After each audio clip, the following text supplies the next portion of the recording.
सभी को नमस्कार। आज की जो हमारी वीडियो है वो स्पेशली 11th क्लास के बच्चों के टॉपिक के संदर्भ में है। और साथ ही अगर किसी और क्लास में ये सुप्रीम कोर्ट यानी कि सर्वोच्च न्यायालय दिया हो या हमारी न्यायपालिका दिया हो तो वहां पे भी ये वीडियो आपके काम आएगी। आज की वीडियो में हम बात करेंगे बहुत मोस्ट इंपोर्टेंट क्वेश्चन की। 11th क्लास में अक्सर फाइनल और मिड टर्म में ये आता ही आता है कि सर्वोच्च न्यायालय के क्षेत्राधिकार क्या है, यानी कि जो jurisdiction of the supreme court, यानी कि जो सुप्रीम कोर्ट है उसके संदर्भ में किस किस प्रकार के वाद आते हैं, किस किस प्रकार के मुकदमे आते हैं, उनकी यहाँ पे हम डिटेल से चर्चा करेंगे। तो हम सबसे पहले हम बात करेंगे प्रारंभिक क्षेत्राधिकार। प्रारंभिक क्षेत्राधिकार का मतलब ये ऐसा होता है कि जिन मुकदमों की शुरुआत सीधे सुप्रीम कोर्ट से होती है वो जो है प्रारंभिक क्षेत्राधिकार कहलाते हैं। अब आइए जानते हैं कि कौन कौन से ऐसे मुकदमे हैं, कौन कौन से ऐसे वाद हैं जिनको हम सीधे सुप्रीम कोर्ट में ले जा सकते हैं।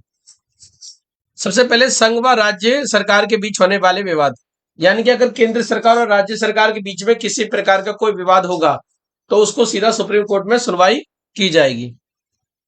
आप देखते हो दिल्ली सरकार और केंद्र सरकार के बीच में कभी भी विवाद होता है तो उसकी जो बात होती है वो सुप्रीम कोर्ट तक जाती है। वो इसी वजह से जाती है क्योंकि केंद्र सरकार और राज्य सरकार के बीच में, चाहे दिल्ली सरकार हो या कोई सी भी राज्य सरकार हो, अगर उसका केंद्र सरकार के साथ कोई विवाद है तो उसका जो मामला होगा वो सुप्रीम कोर्ट में देखा जाएगा। सेकंड, दो राज्यों के बीच में विवाद। अगर अक्सर देखा जाता है कि कई दो राज्यों के बीच में विवाद होता है, चाहे पानी के संबंध में विवाद हो या सीमा के संबंध में कोई विवाद हो, उस स्थिति में जो है उसकी सुनवाई जो है सीधे सुप्रीम कोर्ट में की जाती है। थर्ड बात करेंगे मौलिक अधिकार संबंधित विवाद। मौलिक अधिकार संबंधी विवाद का मतलब ये होता है कि यदि किसी मुद्दे में मौलिक अधिकार का संबंध है, यदि लगता है कि किसी इसमें मौलिक अधिकार की बात है और मौलिक अधिकार से संबंधित ये पर महत्वपूर्ण मुकदमा है, तो उसकी जो सुनवाई होगी वो सुप्रीम कोर्ट के अंतर्गत की जाएगी। और आपको पता ही है अगर मौलिक अधिकार का हनन होता है तो आप सीधे सुप्रीम कोर्ट जा सकते हैं। नंबर 4, राष्ट्रपति और उपराष्ट्रपति संबंधी विवाद। देखिए, अगर राष्ट्रपति और उपराष्ट्रपति की कोई इलेक्शन है और उसमें कोई भी डिस्प्यूट है तो उन डिस्प्यूट्स को जो है सीधा सुप्रीम कोर्ट में सुनवाई की जा सकती है इलेक्शन के संदर्भ में। ठीक है, तो ये इस तरह से चार जो मुख्य हैं विवाद जो है उनको सीधा सीधा सुप्रीम कोर्ट में सुना जाता है। अब ये बात करते हैं सेकंड का पॉइंट का, अपीलीय क्षेत्राधिकार। कौन कौन सी अपील जो है सुप्रीम कोर्ट में की जा सकती हैं, आइए जानते हैं। वे विवाद जो कि निम्न अदालतों में शुरू होते हैं परंतु उनके निर्णयों के विरुद्ध जो है आप सुप्रीम कोर्ट में अपील कर सकते हैं। देखिए, हमारी न्यायपालिका की संरचना में जो है डिस्ट्रिक्ट कोर्ट होते हैं, हाई कोर्ट होते हैं, तो इनमें जो मुकदमे जारी होते हैं कभी कभी क्या होता है कि फैसला जो है पक्ष में नहीं आता, तो कई मुद्दों में जो है आप जो है सुप्रीम कोर्ट में जो है अपील कर सकते हैं उस निर्णय के विरुद्ध। आइए जानते हैं वो कौन कौन से किस प्रकार के मुद्दे हो सकते हैं। सबसे पहले बात करते हैं संवैधानिक अपील।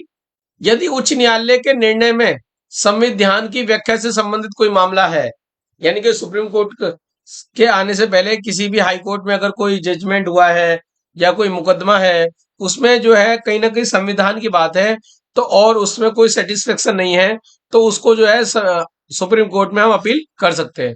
तो संवैधानिक सारे मामले जो होते हैं वो सुप्रीम कोर्ट के पास अपील किए जा सकते हैं। दूसरा होता है फौजदारी मामले, यानी कि क्रिमिनल। जो भी क्रिमिनल मामले होते हैं उनके संबंध में भी आप सुप्रीम कोर्ट में अपील कर सकते हैं। सपोज दैट आपको हाई कोर्ट में न्याय नहीं मिला या हाई कोर्ट का निर्णय आपके विरुद्ध आया है, कोई भी कंडीशन हो सकती है, उस स्थिति में जो है आप क्रिमिनल प्रोसीजर में जो है आप सुप्रीम कोर्ट में जा सकते हैं। थर्ड बात करते हैं दीवानी मामले। दीवानी मामले वो होते हैं जो पैसों से संबंधित होते हैं, फाइनेंशियल मैटर होते हैं। फाइनेंशियल मैटर को भी जो है आप सुप्रीम कोर्ट में ले जा सकते हैं। विशेष परिस्थितियां होती हैं तो उस स्थिति में आप जो है अगर आपको लगता है कि हाई कोर्ट तक आपको न्याय नहीं मिला है और आपके साथ जो है जस्टिस नहीं हुआ है तो आप उस स्थिति में दीवानी मामले, यानी कि जो फाइनेंशियल मैटर जिसमें संबंधित मुकदमे होते हैं उनको भी जो है आप सुप्रीम कोर्ट में ले जा सकते हैं। अब बात करते हैं विशेष अपील।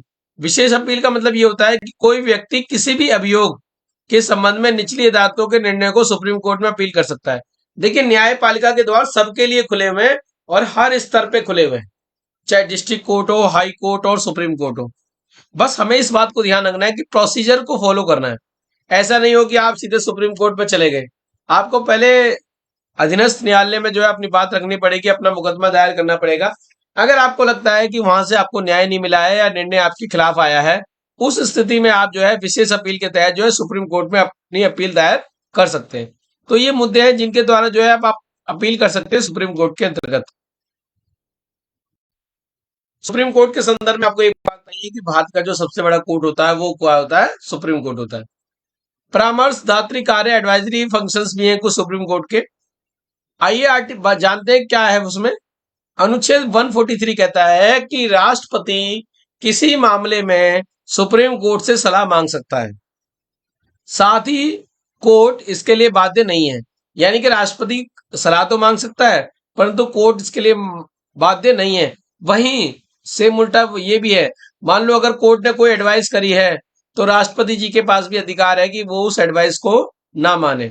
परंतु देखा यह जाता है एक दूसरे के सम्मान में, एक दूसरे की रेस्पेक्ट में एडवाइसों को मान लिया जाता है। पर अगर मान लो कोई विशेष एडवाइस है और जहां पे राष्ट्रपति या सुप्रीम कोर्ट जी को लगता है कि ये नहीं हो सकता, तो वो मानने के लिए बाध्य नहीं है। अब एक दूसरे के सम्मान के लिए कुछ भी कर ले वो बात अलग है। नंबर 4, मौलिक अधिकारों की रक्षा। देखिए, प्रोटेक्टर ऑफ फंडामेंटल राइट्स, हमारे संविधान ने हमें कुछ मौलिक अधिकार दिए गए हैं, 6 मौलिक अधिकार दिए गए हैं। पर कभी कभी क्या होता है, ऐसी घटनाएं हो जाती है जिसमें कि लोगों के मौलिक अधिकारों का हनन किया जाता है, लोगों के मौलिक अधिकारों का अतिक्रमण किया जाता है। मौलिक अधिकार किसी व्यक्ति के गरिमापूर्ण जीवन जीने में सहायक होते हैं, परंतु अगर ऐसी परिस्थितियां बन जाती हैं कि उसके मौलिक अधिकारों का हनन हो रहा है, उसके मौलिक अधिकारों का वायलेशन हो रहा है, तो व्यक्ति अपने मौलिक अधिकारों की रक्षा के लिए सुप्रीम कोर्ट जा सकता है। और आपने पता ही होगा कि आर्टिकल 32 जो होता है संवैधानिक उपचारों का अधिकार, उसके तहत जो है लोग अपनी रक्षा के लिए सुप्रीम कोर्ट जा सकते हैं। इसमें जो है सुप्रीम कोर्ट कई तरह की रिट जारी करता है, आपको डिटेल से उस वीडियो में बताया गया है जिसमें कि संवैधानिक उपचारों का अधिकार दिया गया है कि किस किस तरह की जो है सुप्रीम कोर्ट जो है रिट जारी करता है, चाहे बंदी प्रत्यक्षकरण हो या परमादेश हो। इस तरह से 5 जो है वो रिट सुप्रीम कोर्ट में जारी करता है। तो सुप्रीम कोर्ट लोगों के मौलिक अधिकारों की रक्षा करता है, वह प्रयास करता है कि लोगों के मौलिक अधिकारों की रक्षा हो और उनके अधिकारों का वायलेशन ना हो, उनके अधिकारों को कोई नुकसान ना पहुंचाए। तो अगर किसी व्यक्ति को लगता है कि उसके मौलिक अधिकारों का हनन हुआ है, तो वो व्यक्ति सुप्रीम कोर्ट में जाकर अपने मौलिक अधिकारों की रक्षा कर सकता है। नंबर 5, संविधान का संरक्षक, गार्जियन ऑफ द कॉन्स्टिट्यूशन। देखिए, भारत का संविधान जो बना वो इसलिए बनाया गया कि भारत की जो सरकार है वो सिस्टमेटिक कार्य करे, भारत का जो प्रशासन है वो सिस्टमेटिक कार्य करे। कभी कभी देखा जाता है कि सरकारें जो कोशिश करती हैं कि संविधान का अतिक्रमण करने की कोशिश करते हैं, या कोई ऐसा लॉ बना देती है जो संविधान के खिलाफ हो, या कोई ऐसा लॉ दिखता है जो कि कहीं ना कहीं संविधान के मूल ढांचे का अतिक्रमण करता है। उस स्थिति में हमारे संविधान निर्माताओं ने क्या कहा हुआ है, एक सुप्रीम कोर्ट की व्यवस्था की गई, उसमें कहा गया है कि सुप्रीम कोर्ट का कार्य यह है कि वो देखे कि संविधान की रक्षा करे, चाहे वो सरकार हो या लोग हो या किसी समूह से हो। अगर कहीं पे भी लगता है कि कोई भी संविधान के खिलाफ काम कर रहा है, कोई भी संविधान को नुकसान पहुंचा रहा है, कोई भी संविधान में छेड़छाड़ कर रहा है, तो सुप्रीम कोर्ट उस पर नजर रखता है। सुप्रीम कोर्ट ये प्रयास करता है कि संविधान में किसी प्रकार की कोई छेड़छाड़ ना की जाए, संविधान में कोई किसी प्रकार का अनावश्यक बदलाव ना किया जाए, और ये सारे प्रोटेक्शन की जो जिम्मेदारी जाती है वो हमारे माननीय सुप्रीम कोर्ट को दी जाती है। तो आपको क्लियर हो गया होगा कि संविधान की रक्षा का जो कार्य है वो किसका है? सुप्रीम कोर्ट का कार्य है। नंबर 6, संविधान की व्याख्या। संविधान की व्याख्या का मतलब ये होता है कि संविधान की व्याख्या सुप्रीम कोर्ट करता है, और वो ये देखता है कि कहाँ पे संविधान के मामले पेच फंसे हुए हैं, कहीं पे कोई दिक्कत तो नहीं आ रही। और अगर उसको ये लगता है कि कोई ऐसा कानून बनाया है जो संविधान के खिलाफ है, तो वो जुडिशियल रिव्यू के तहत जो है उसको रद्द करने की शक्ति रखता है। यानी कि सुप्रीम कोर्ट की जिम्मेदारी है कि वो भारत के संविधान की रक्षा करे, साथ के साथ भारत के संविधान की व्याख्या करे। अगर उसको कहीं लगता है कि केंद्र सरकार और राज्य सरकार के बीच में कोई तनातनी है या कोई डिस्प्यूट है या कोई समस्या है, और कहीं लगता है कि किसी राज्य सरकार के अधिकारों का अतिक्रमण हो रहा है, उस स्थिति में जो है सुप्रीम कोर्ट जो है संविधान की व्याख्या करता है, आपको बिल्कुल क्लियर कर देता है कौन सी शक्ति राज्य सरकार के पास रहेगी और कौन सी शक्ति केंद्र सरकार के पास रहेगी। तो इस तरह से, और अगर आप सुप्रीम कोर्ट का लगता है कि कोई कानून ऐसा है जो हमारे संघीय ढांचे के खिलाफ है, जो हमारे फेडरल सिस्टम के खिलाफ है, तो वो उस स्थिति में कानून को रद्द भी कर सकता है।